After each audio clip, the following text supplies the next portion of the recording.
7号更新，星期五早上不停服更新。精华2开放，马耳他第5件金皮，商城上架10个精华2礼包，可以买3次，576回升，上架56天。新赛季也就是4月23号，卡尔紫披金冠礼包2618回升，上架28天时间。3月1号冒险家角色日，3月17号医生角色日，3月11号摄影师角色日。角色日有95紫薯，60线索奖励，随笔浮想投票可以拿到嗷表情，奇思妙想头像。线索窥镜奖励，投票时间有13天。优化了金色家具方飞蟹的血形态，下星期4可以获得裸土巨木守护铃兰皮。心灵造景紫色家具，公共地图可以拿到蓝色家具仙客来，看着应该是地板家具吧。这个方飞蟹家具特别美，很大一棵树，放在事务所也好看，还可以把角色和小鸟重合拍龟速照片。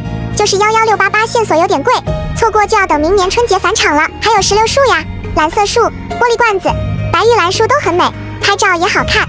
窥镜获得也比较百搭，可以装修植物园。